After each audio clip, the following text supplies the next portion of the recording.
Հայաստանի Հանրապետության եւ Թուրքիայի Հանրապետության միջեւ առ այսօր չկա որևիցե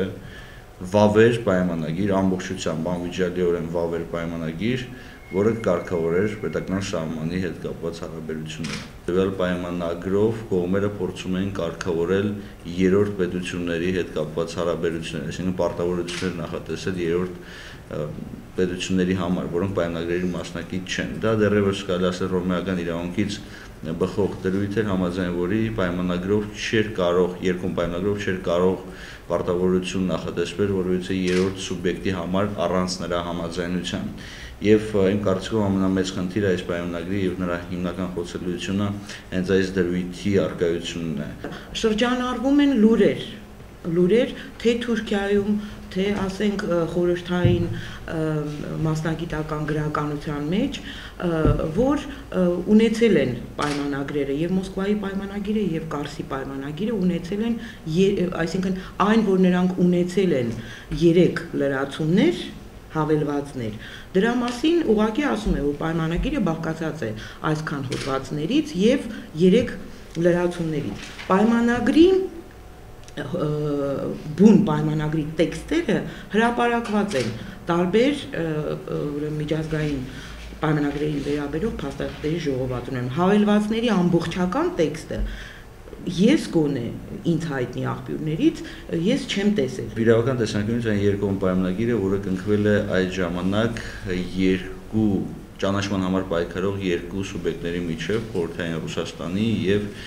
Թուրքիայի ազգային մեծ ժողովի կառավարության։ Ես հակված չեմ այն կարծիքի, որ քանի որ նրանք ճանաչված չէին այն ժամանակ այդ պայմանագիրը չէր կարող իրավական ուժ ունենալ,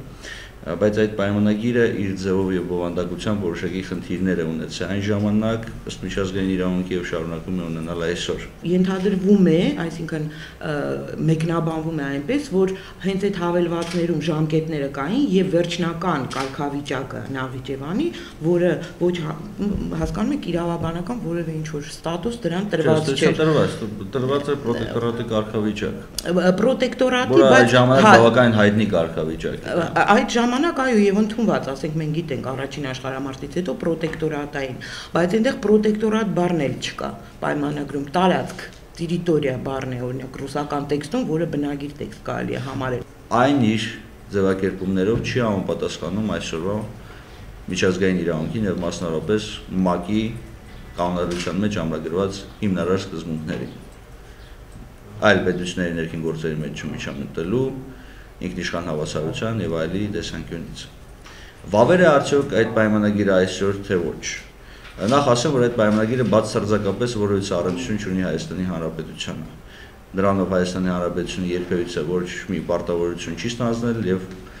որևիցե կերպ պարտավորված չի դրանով։ Մեկ։ Երկրորդ, վավերականություն Ռուսաստանի եւ Թուրքիայի Հանրապետության համար այն ունի իմ կարծիքով հարաբերականորեն։ Այսինքն հարաբերական վավերական պայմանագիրը կամ մասնակի վավերական պայմանագիրը։ Որն է պատճառը։ Տվյալ պայմանագիրը ներառում է այնպիսի նորմեր, որոնք համենայն դեպս խորհրդային միության գոյության տարիներին չեն գործել եւ դժվար է պատկերացնել, որ գործեն այսօր։ Օրինակ, թույլ տալ, որպեսզի Թուրքիան ունենա առանց որևիցե խոչընդոտի հնարավորություն մուտք գործելու եւ օգտագործելու Բաթումի նավահանգիստը։ Ես դժվարանում եմ պատկերացնել իրավիճակ, երբ Վրաստանը կհամաձայնվի, որպեսզի Բաթումը անհատույց օգտագործվի Թուրքիայի Հանրապետության կողմից։ Երկրորդ հարցը, որը այստեղ եւս կարելի է բարձրացնել, կապված վավերականության հետ, դրանում ամրագրված են մի շարք դրույթներ, որոնք կորցրել են պարզապես իրենց արդիականությունը եւ այսօր դրանց մասին խոսելը առավել քան անիմաստ, ռազմագերների փոխանակում եւ այլն եւ այլն։